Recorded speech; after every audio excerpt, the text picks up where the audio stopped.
অন্তর ঠিক তো সব ঠিক, অন্তরে পর্দা আছে, তার পর্দা করার কি দরকার? কথা বুঝতে পারেননি? নাউজুবিল্লাহ।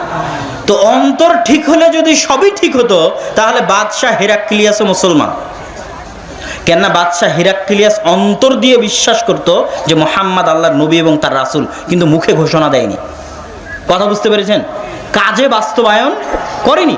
বুখারীর হাদিস খুলেন, বুখারী শরীফের প্রথম 2-3টা হাদিস, হেরাক্লিয়াসের বিশাল ঘটনা। যখন হুদাইবিয়ার সন্ধি হয়েছে, হুদাইবিয়ার সন্ধির সময় একটু ফাঁকা সময়, মক্কার কাফেরদের সাথে আজীবন যুদ্ধ লেগে থাকতো। এখন চুক্তির কারণে যুদ্ধ নাই, তো মক্কার কাফের গেছে ব্যবসা করতে সিরিয়াতে। আর আল্লাহ রাসূল এই সময়কে কাজে লাগিয়েছেন দাওয়াতি কাজে, চিঠি লিখছেন বড় বড় বাদশার কাছে। তৎকালীন রোমান সাম্রাজ্য, রোমান মানে রোম, রোম মানে আজকের ইতালির রাজধানী রোমকেই তৎকালীন যুগে রোম বলা হতো। এবং কোরআনের আয়াত গলিবাতির রোম, সেটা আজকের ইতালির রাজধানী রোম। এবং আল্লাহর রাসূলের যে হাদিসের মধ্যে যদি কোথাও রোম আসে, তো এটাও আজকের ইতালির রাজধানী রোম। এটা খ্রিস্টানদের আদিকালের কেন্দ্র, সেই কাল থেকে আজ পর্যন্ত এখনো কেন্দ্র ইউরোপ, উরুব্বা। রোমান সাম্রাজ্য। আর একদিকে পারস্য, পারস্য মানে ফার্সি, বাংলায় বলে প, কিন্তু ওটাই আরবিতে আছে ফার্সি, ফুরস। কেন আরবিতে পর কোনো উচ্চারণ নাই, আরবিতে পর কোনো উচ্চারণ নাই, সেটা আমরা পারস্য বলতেছি, ওটাই আরবিতে বলে ফুরস, ফার্সি। যারা ফার্সি ভাষায় কথা বলে, কারা ফার্সিতে কথা বলে? ইরানের লোক ফার্সিতে কথা বলে। তো ইরানের সাম্রাজ্যের নাম হচ্ছে পারস্য সাম্রাজ্য। পারস্য সাম্রাজ্যের লোকেরা ছিল অগ্নিপূজক, আর রোমান সাম্রাজ্যের লোকেরা ছিল খ্রিস্টান ধর্মের অনুসারী। আল্লাহ রাসূল দুইজনের কাছে চিঠি লিখলেন ইসলাম গ্রহণের, আসলিম তাসলাম, ইসলাম গ্রহণ করো, নিরাপদে থাকবে। চিঠি মুহাম্মদ আব্দুল্লাহ, আল্লাহর বান্দা এবং তার নবীর পক্ষ থেকে তোমার নিকটে, আসসালামু আলা মান ইত্তাবা আল হুদা, শান্তি বর্ষিত হোক তার প্রতি যে হেদায়েতের অনুসারী। তারপর আল্লাহ রাসূল ওই আয়াত লাগিয়ে দিলেন, তাআলাউ ইলা কালিমাতিন বাইনানা ওয়া বাইনাকুম, ওই কালেমার দিকে আসো যেই কালেমা, যেই কথা আমার এবং তোমাদের মধ্যে একক, যেটা ডাক্তার জাকির নায়েক তার প্রায় বক্তব্যে বলে। ওটা আল্লাহ রাসূলের চিঠির বাক্য। আল্লাহ রাসূল বাদশাদের নিকটে চিঠি লিখেছেন এই বাক্য দিয়ে, বেশি নয়, 2-3টা বাক্য।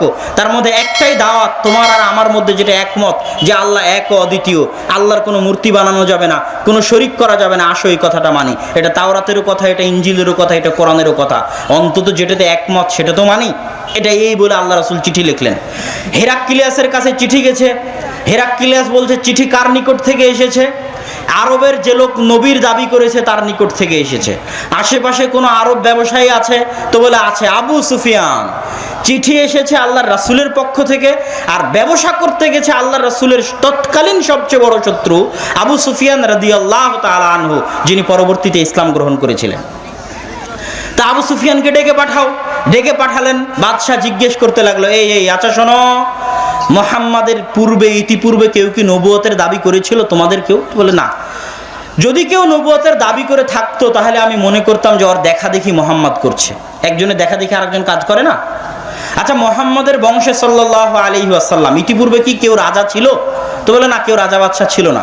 যদি তাই হয়, তাহলে যদি থাকতো রাজা বাদশাহ, তাহলে আমি মনে করতাম নিজের বাপ দাদার হারানো রাজত্ব ফিরে পাওয়ার জন্য ঢং করে নবুয়তের দাবি করতেছে, নাউজুবিল্লাহ। তো যেহেতু কেউ রাজা বাদশাহ ছিল না, তাহলে তো এটাও হওয়ার কথা নয়। এভাবে একের পর এক বাদশাহ হেরাক্লিয়াস আবু সুফিয়ানকে জিজ্ঞেস করছে, আচ্ছা, নবুয়তের পূর্বে কি কোনোদিন মিথ্যা কথা বলেছে মুহাম্মদ সাল্লাল্লাহু আলাইহি ওয়াসাল্লাম? তো বলে না। এখানে আবার একটা মজার জিনিস দেখেন, আবু সুফিয়ান রাদিয়াল্লাহু তাআলা আনহু তখন কাফের, আল্লাহ রাসূলের সবচেয়ে বড় শত্রু। আবু জাহালের পরে প্রত্যেকটা যুদ্ধে কমান্ডার ছিল, চিফ অফ কমান্ডার, প্রধান সেনাপতি আল্লাহ রাসূলের বিরুদ্ধে যুদ্ধের ক্ষেত্রে আবু জাহালের পরে। শত্রুর বিষয়ে জিজ্ঞেস করা হচ্ছে, কিন্তু একটা মিথ্যা কথা আবু সুফিয়ান রাদিয়াল্লাহু তাআলা আনহু বলেননি। শত্রু হওয়ার পরও তৎকালীন আরব কাফেরের নিকটে মিথ্যা এত জঘন্য, এত ভয়াবহ, এত ভয়ঙ্কর, এত ন্যাক্কার অপরাধ ছিল যে শত্রুর ক্ষেত্রেও তারা মিথ্যা বলতো না।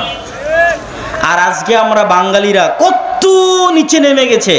মিথ্যা হচ্ছে সবচেয়ে সহজ বস্তু বাংলাদেশে। যত রাজনৈতিক দল, নেতা, ভোট, চুরি চামারি, ব্যবসা বাণিজ্য, প্রত্যেকটা পদক্ষেপে 24 ঘন্টা মিথ্যা। তাহলে আমরা তৎকালীন কাফেরদের চাইতেও নিকৃষ্ট। তারা মিথ্যা বলার সাহস করেনি। হিরাক্লিয়াস জিজ্ঞেস করছে আবু সুফিয়ানকে, কথা জিজ্ঞেস করতে করতে করতে করতে যখন সব কথা জিজ্ঞেস করা হয়ে গেল, আমি আসল কথায় চলে আসতেছি, যেটা বলার জন্য এটা বলা। তখন হিরাক্লিয়াস বলছে, শোনো, তুমি যা যা বললে তা যদি সত্য হয়, জেনে রাখো, তুমি যা যা বললে তা যদি সত্য হয়, তাহলে জেনে রাখো তিনি সত্য নবী। আর আমার পায়ের নিচে যে মাটি আছে, এই মাটির উপরও একদিন তিনি ক্ষমতা বসাবেন, এই মাটিও তার অধীনে চলে যাবে। তার বলার বেশি দিন লাগেনি, সাহাবীরা রোমান সাম্রাজ্য এবং পারস্য সাম্রাজ্যের পতন ঘটিয়ে ছেড়েছেন। তো এই হাদিস বলার উদ্দেশ্য কি? হিরাক্লিয়াস কিন্তু বলেনি যে আশহাদু আল্লা ইলাহা ইল্লাল্লাহ ওয়া আশহাদু আন্না মুহাম্মাদান আবদুহু ওয়া রাসূলুহু, আমি সাক্ষ্য দিচ্ছি আল্লাহ ব্যতীত কোনো মাবুদ নেই, মুহাম্মদ আল্লাহর রাসূল ও তার বান্দা, চলো এবার সালাত আদায় করি, চলো সিয়াম পালন করি। কথা বুঝতে পারেননি? হিরাক্লিয়াস অন্তর দিয়ে 100তে 100 জানতো যে মুহাম্মদ আল্লাহর নবী। তাহলে কি সে মুসলমান? তাহলে শুধু অন্তরে থাকলেই হবে না কাজে বাস্তবায়ন লাগবে? সবাই একমত যে হিরাক্লিয়াস কাফের। হিরাক্লিয়াস ঈমান আনয়ন করেনি, প্রকাশ্যে ঘোষণা দেয়নি, রাজত্ব হারানোর ভয়ে চেষ্টা করেছিল ঘোষণা দেওয়ার, যখন দেখলো যে রাজত্ব হারিয়ে যাবে, মানুষ মেরে ফেলে দিবে, তখন আর ঘোষণা দেয়নি, ওভাবেই মারা গেছে। আবু তালেব কি জানতো না চাচা হওয়ার পরে যে আল্লাহ রাসূল সবচেয়ে বেশি কে চিনতো আল্লাহ রাসূলকে? তার চাচাই চিনতো। কিন্তু তিনি কি ঘোষণা দিয়েছিলেন আশহাদু আল্লা ইলাহা ইল্লাল্লাহ রাসূলুল্লাহ? দেননি। কিন্তু অন্তর দিয়ে কিন্তু অবশ্যই জানতেন যে আমার ভাতিজা নবী। কথা বুঝতে পেরেছেন? আচ্ছা, ইবলিস কি জানতো না যে আদম আলাইহিস সালাতু ওয়াস সালামকে সিজদা করাই উচিত? কেন? এটা আল্লাহর নির্দেশ। আমরা যতটা না আল্লাহকে চিনি, তার চেয়ে বেশি ইবলিস চিনে, এতে কোনো সন্দেহের অবকাশ নাই। আমরা যতটা না আল্লাহকে চিনি, তার চেয়ে বেশি কে চিনে? ইবলিস চিনে। ইবলিস মুখে স্বীকৃতি, কাজে বাস্তবায়ন দিল না, কিন্তু অন্তরে ঠিকই জানে যে এটাই করতে হবে, এটাই সত্য, আমাদের চাইতে বেশি জানে। এরকম সময় মানুষ হক জানার পরও কেন আসতে পারে না জানেন? হক জানার পরও কেন মানতে পারে না জানেন? ইগো। মানুষের কি থাকে? ইগো থাকে। যেমন আমি উদাহরণ দিয়ে বুঝাই, না হলে আপনার মনে খটকা থেকে যাবে। আপনি দেখছেন যে আপনার স্ত্রী পর পুরুষের সাথে পরকীয়া করতেছে, আপনি করলেন কি? ওকে জবাই করে দিলেন। জবাই করে দিয়ে লাশ থানায় নিয়ে গিয়ে বললেন যে আমি আমার স্ত্রীকে জবাই করেছি। তা আপনি কি জানেন না যে ওকে জবাই করলে আপনার ফাঁসি হবে? জানেন না? জানেন না? তারপরেও কি জন্য জবাই করলেন? আপনার ইগো হার্ট হয়েছে। আপনার ইগোতে কি হয়েছে? আঘাত পেয়েছে। ইগোতে আঘাত লাগলে ব্রেন নষ্ট হয়ে যায়। তখন মরা মানুষ ভালো মনে করে, তবুও যেটা করা উচিত সেটা করবে না। মরে যাবো তাও এটা করবে না। তো ইবলিস এত শান শওকত, ইবলিসের ইগোতে আঘাত লেগেছে। মাটির তৈরি একজন আদম আলাইহিস সালাতু ওয়াস সালাম, আমি আগুনের তৈরি, এতদিন থেকে আল্লাহর ইবাদত করি, এতদিন থেকে আছি, আর আজকে কয়দিন পর তাকে নতুন সৃষ্টি করলো আল্লাহ সুবহানাহু ওয়া তাআলা, নতুন তার জন্ম হলো, তাকে নাকি আমার সিজদা করা লাগবে? মরে যাবো তাও ভালো, জাহান্নামে আজীবন থাকবো তাও ভালো, সিজদা করতে পারবো না। বুঝতে পারেননি? এটা হলো ইগো। তাহলে মানুষ হক জানার পরও মানতে পারে না কেন? ইগোর জন্য। হিরাক্লিয়াস জানার পরও মানতে পারেনি কেন? ক্ষমতা হারানোর ভয়ে, ইগোর কারণে। তাহলে আমি বুঝাতে চাচ্ছিলাম মানহাজ আহলে সুন্নাতি ওয়াল জামাত আবার ইমানের কাছে এসে বিভক্ত হয়ে গেল। একদল মানুষ বলল অন্তর ঠিক তো সব ঠিক, এরা হচ্ছে মুরজিয়া। এরা কি? মুরজিয়া। আর একদল মানুষ বলল যে যার আমল নাই তার ইমানই নাই। যার আমল নাই তার কি নাই? ইমানই নাই, সে কাফের হয়ে গেছে। এদেরকে বলা হয় খারিজি। অমুক গান শুনতেছে আর ইমানই নাই, ওকে হত্যা করে দাও, ও কাফের হয়ে গেছে। অমুক জায়গায় যাত্রার মঞ্চ চলতেছে আর ইমানই নাই, ওখানে বম মেরে ধ্বংস করে দাও। অমুক বিচারক বিচারপতি কোরআন এবং হাদিস অনুযায়ী বিচার ফায়সালা করে না আর ইমানই নাই, ওকে বম মেরে উড়িয়ে দাও কোর্টকে। কথা বুঝতে পেরেছেন? এই দুই দিকে দুই গ্রুপ চলে গেল, মাঝখানে মানহাজ আহলিস সুন্নাতি ওয়াল জামাত, সাহাবীদের মানহাজ, সুন্নাতের মানহাজ। সেটা কি? শুধু মন্তরে থাকলে হবে না, মুখেও স্বীকৃতি দিতে হবে, কাজেও বাস্তবায়ন করতে হবে, আমলও থাকতে হবে। তবে আমল নাই মানে ইমান নাই এ কথা নয়, আমল নাই মানে ইমান কমে গেছে। ইমান কি হয়েছে? কমে গেছে। আর আমল আছে মানে ইমান বেড়েছে। এই জন্য মুরজিয়ারাও বিশ্বাস করে না যে ইমান বাড়ে বা কমে, এই জন্য খারিজিরাও বিশ্বাস করে না যে ইমান বাড়ে বা কমে। আহলুস সুন্নাত ওয়াল জামাত বিশ্বাস করে যে ইমান বাড়ে কমে আমলের প্রভাব, আমল বেশি ইমান আছে, সালাত ঠিকমতো আদায় করে, সিয়াম ঠিকমতো পালন করে, গুনাহ থেকে বেঁচে থাকে, তার মানে ইমান বেশি আছে। আমলের কমতি মানে ইমান কম আছে। এটা হলো মানহাজ আহলিস সুন্নাতি ওয়াল জামাআত। এই যে এইভাবে যে মানহাজটা চলে আসতেছে, বাতিল ফিরকাগুলো আলাদা হয়ে যাচ্ছে। ওই যে শুরুতে শিয়া খারিজি আলাদা হয়ে গেল, মুতাজিলা জাহমিয়া মুশাব্বিহা মুজাসসিমা আলাদা হয়ে গেল, মাতুরিদি আশআরি আলাদা হয়ে গেল, তারপরে খারিজি মুরজিয়া আলাদা হয়ে গেল, জাবারিয়া কাদারিয়া আলাদা হয়ে গেল। এই যে মাঝখানের সিরাতে মুস্তাকিম মানহাজ আহলিস সুন্নাতি ওয়াল জামাআহ, সাহাবীদের মানহাজ, মা আনা আলাইহি ওয়া আসহাবি, আমি যার উপর আছি, সাহাবীরা যার উপর আছে, এটাই হক, এটার পিছনেই তোমরা ছোট। এবং এটা আমরা খুঁজে পাবো কোথায় থেকে? হক মানহাজ আহলিস সুন্নাত ওয়াল জামাত খুঁজে পাবো কোথায় থেকে? সালাফে সালেহিনের অনুসরণ, অতীতে চলে যাওয়া সৎ ব্যক্তিদের অনুসরণ। দলিল কোথায়? 5 ওয়াক্ত সালাতে আপনি পড়েন ইহদিনাস সিরাতাল মুস্তাকিম সিরাতাল্লাযীনা আন'আমতা আলাইহিম, হে আল্লাহ আপনি আমাকে সিরাতে মুস্তাকিম দেখান, মানহাজ আহলিস সুন্নাত ওয়াল জামাত দেখান, সঠিক সরল সোজা পথ দেখান। এটা কাদের পথ? এই পথ কাদের পথ? কেমনে চিনবা কোনটা সিরাতে মুস্তাকিম? কেমনে চিনবা কোনটা মানহাজ আহলিস সুন্নাতি ওয়াল জামাত? সিরাতাল্লাযীনা আন'আমতা আলাইহিম, তাদের পথ যাদের উপর আল্লাহর দয়া আছে। কথা বুঝতে পারলেন? আল্লাহ পথ চিনাচ্ছেন মানুষ দিয়ে। আগে চলে যাওয়া সৎ কর্মশীল বান্দাগণের যে পথ, ইব্রাহিম, মুসা, ঈসা, মুহাম্মদ, আবু বকর, ওমর, উসমান, আলী, পরবর্তীতে আরো যারা বড় বড় ইমাম, আবু হানিফা, শাফিঈ, আহমদ বিন হাম্বল, মালিক, বুখারী, মুসলিম, আল্লাযীনা আন'আমতা আলাইহিম, যাদের উপর আল্লাহ দয়া করেছেন, তাদের পথ সিরাতে মুস্তাকিম, তাদের পথ আহলুস সুন্নাত ওয়াল জামাতের পথ। এখানে আরেকটা কথা মাঝখানে আপনাকে বলে যায়, সেটা কি? এই আয়াত আরেকটা জিনিস প্রমাণ করে যে সিরাতে মুস্তাকিমে চলার ভাগ্য তারই হয় যার উপর আল্লাহর দয়া আছে। সিরাতাল্লাযীনা আন'আমতা আলাইহিম, সিরাতে মুস্তাকিমে চলার ভাগ্য তারই হয় যাকে আল্লাহ ভালোবাসেন। গায়রিল মাগদুবি আলাইহিম ওয়ালাদ-দাল্লিন, সিরাতে মুস্তাকিমে চলার ভাগ্য তার হয় না যার উপর আল্লাহর গজব আছে, অভিশাপ আছে, যে পথ ভ্রষ্ট অভিশপ্ত, যার উপর আল্লাহর দয়া নাই, আল্লাহর রহমত বঞ্চিত, আল্লাহর করুণা বঞ্চিত, আল্লাহর দয়া থেকে বিতাড়িত, আল্লাহর দরবার থেকে বিতাড়িত, সে সিরাতে মুস্তাকিমে অনুসরণ করার ভাগ্য তার হয় না।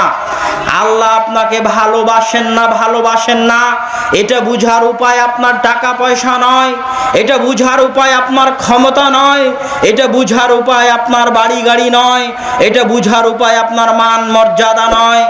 আজকে আমার হাতে টাকা আছে, আপনারা সম্মান দিয়ে আমাকে ডেকে এনেছেন, তার মানে আল্লাহ আমাকে ভালোবাসে, এটা বুঝার উপায় নয়। একজন চেয়ারম্যান সাহেব, তাকে আল্লাহ চেয়ারম্যান করেছে, একজনকে আল্লাহ প্রধানমন্ত্রী করেছে, তার মানে আল্লাহ তাকে ভালোবাসেন, এটা বুঝার উপায় নয়। রাসূল সাল্লাল্লাহু আলাইহি ওয়াসাল্লাম বলছেন, ইন্নাল্লাহা ইউতিদ দুনিয়া লিমান ইউহিব ওয়া মান লা ইউহিব, আল্লাহ দুনিয়া তাকেও দেন, দুনিয়ার ক্ষমতা ঐশ্বর্য টাকা পয়সা আল্লাহ তাকেও দেন যাকে আল্লাহ ভালোবাসেন।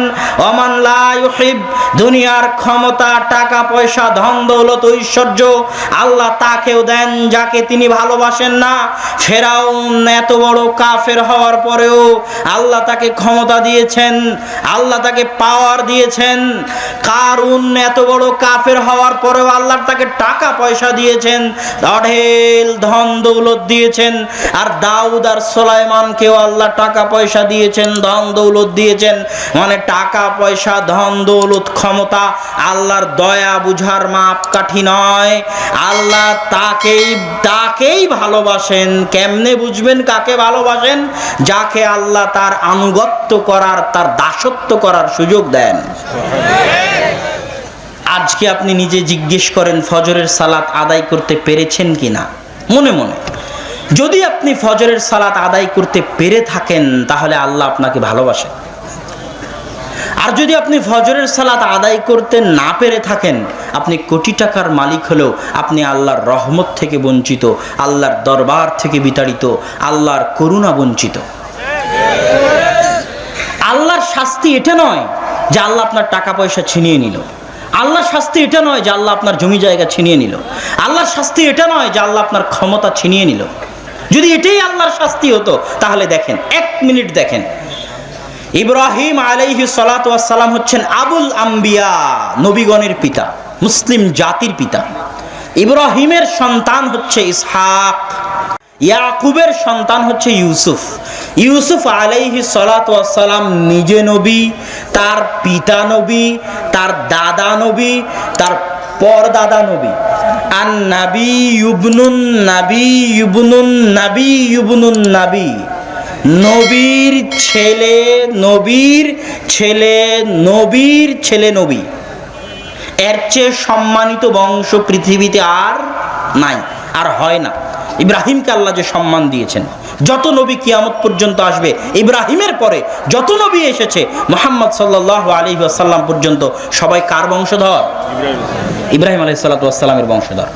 সেই মহান বংশের একজন নবী ইউসুফ আলাইহিস সালাতু ওয়াস সালামকে তার নিজ ভাই, তার সৎ মায়ের পেটের একই পিতার ভাইয়েরা তাকে কুয়ায় নিক্ষেপ করে দিল।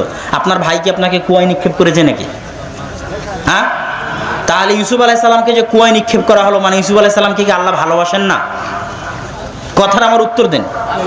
আচ্ছা, ইউসুফ আলাইহিস সালাতু ওয়াস সালামকে কুয়া থেকে তুলে কৃতদাস বাজারে বিক্রি করা হলো, গোলাম। আপনি কোনোদিন কৃতদাস হিসেবে বাজারে বিক্রি হয়েছেন? উপস্থিত যারা আছেন, বিক্রি হননি। ইউসুফ আলাইহিস সালাম মানুষের বাড়িতে বিক্রি হয়ে, মানুষের বাড়িতে কাজের লোক, চাকর হয়ে কাজ করেন, ঝাড়ু দেন, পানি চাইলে পানি দেন।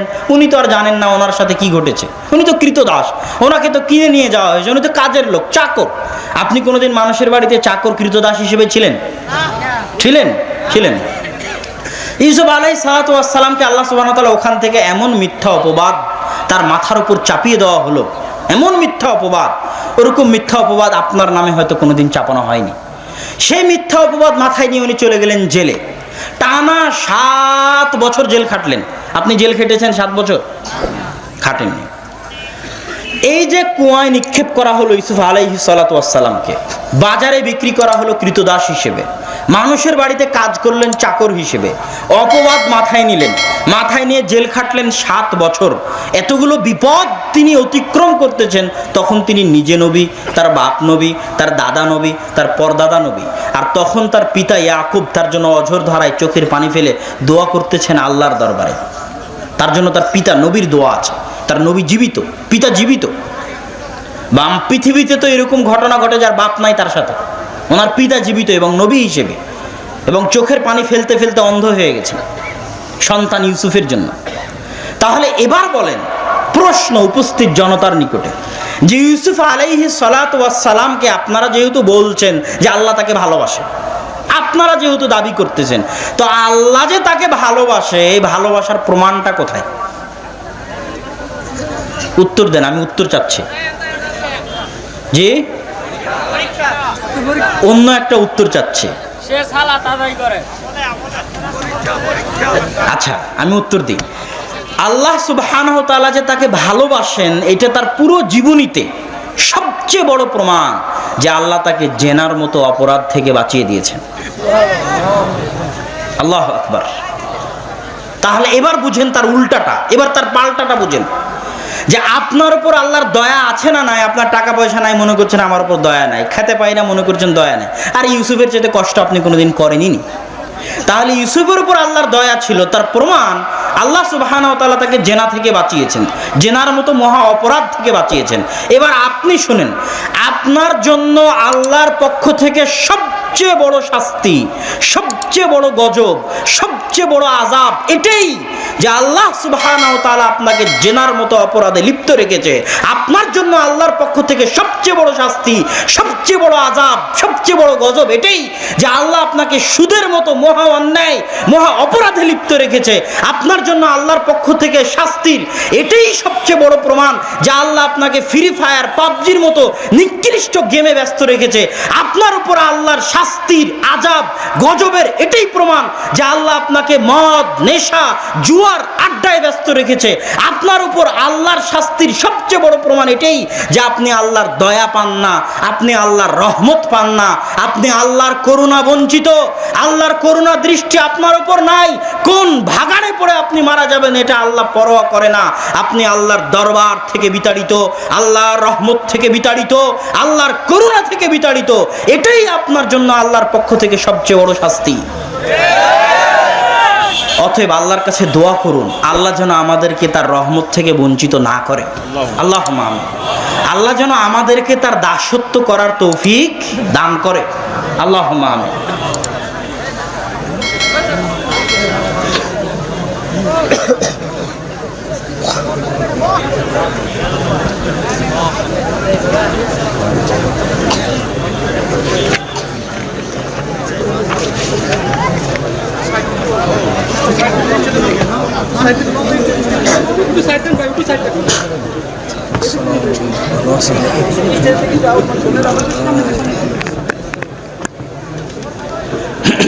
আমরা একটু মনোযোগ দেই, আলোচনার শেষ দিকে চলে এসেছি।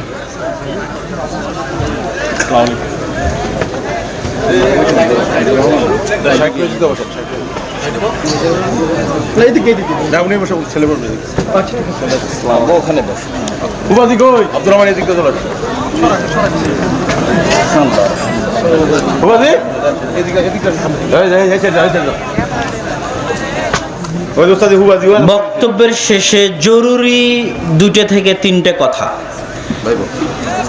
এক নাম্বার কথা, আল্লাহ সুবহানাহু ওয়া তাআলার দয়া রহমত করুণা পাওয়া একটা মানুষের জীবনের সবচেয়ে বড় সফলতা। আর এই দয়া করুণা রহমত পাওয়ার কয়েকটা বড় উপায়। এক নাম্বার উপায় হচ্ছে পবিত্র কোরআন তেলাওয়াত করতে পারা। যে মানুষের জীবনে পবিত্র কোরআন নাই হয় না, তার সাথে যদি আল্লাহর যোগাযোগ, আল্লাহ সুবহানাহু ওয়া তাআলার সম্পর্ক থাকে, আর ওই মানুষের সাথে যদি কেউ শত্রুতা করে তো আল্লাহ তার সাথে শত্রুতা করবেন। এটা আল্লাহ সুবহানাহু ওয়া তাআলার সাথে সম্পর্ক রক্ষা করার সবচেয়ে বড় পাওয়ার। এই বিষয়ে বহু হাদিস আছে যেগুলো আপনাদের সামনে পাঠ করা যায়। আলোচনার শেষাংশে দানের জন্য আবেদন করা হয়েছে, বিশাল প্রোগ্রাম, হাজারো মানুষের উপস্থিতি। এই প্রোগ্রাম আয়োজন করতে অবশ্যই খরচ আছে। দানের বিষয়ে আমি শুধু এতটুকু বলবো, কাফের মুশরিকও যদি দান করে, ইবনুল কাইয়িম রাহিমাহুল্লাহ বলতেছেন গরিব মিসকিনকে যদি কাফের মুশরিকও সহযোগিতা করে তো আল্লাহ ওই কাফের মুশরিককেও তার দানের প্রতিদান দুনিয়াতেই দিবেন, তার বিপদ আপদ দূর করার মাধ্যমে। আল্লাহ সুবহানাহু ওয়া তাআলা আমলের প্রতিদান দেন আমলের মতো, এটা আল্লাহর নিয়ম। আমলের প্রতিদান দেন আমলের মতো, যেমন কাজ তেমন ফল। উদাহরণ, জাহান্নামে জোনাত যারা জেনাকারী তারা জ্বলবে উলঙ্গ অবস্থায়, লজ্জা স্থান থেকে দুর্গন্ধ বের হবে। কেন লজ্জা স্থান থেকে দুর্গন্ধ বের হবে? ওই লজ্জা স্থান দিয়ে দুনিয়াতে জেনা করতো, তাই লজ্জা স্থান দিয়ে দুর্গন্ধ বের হবে। কাজ যেমন ফল তেমন। যে সুদখোর তাকে রক্তের নদীতে ফেলে দিয়ে তাকে পাথর নিক্ষেপ করা হবে। যে আলেম জ্ঞান অনুযায়ী আমল করতো না তার মাথা পাথর দিয়ে নিক্ষেপ করে মাথা ফেড়ে ফেলা হবে। কেন? জ্ঞান তার মাথায় ছিল, শাস্তি মাথায়।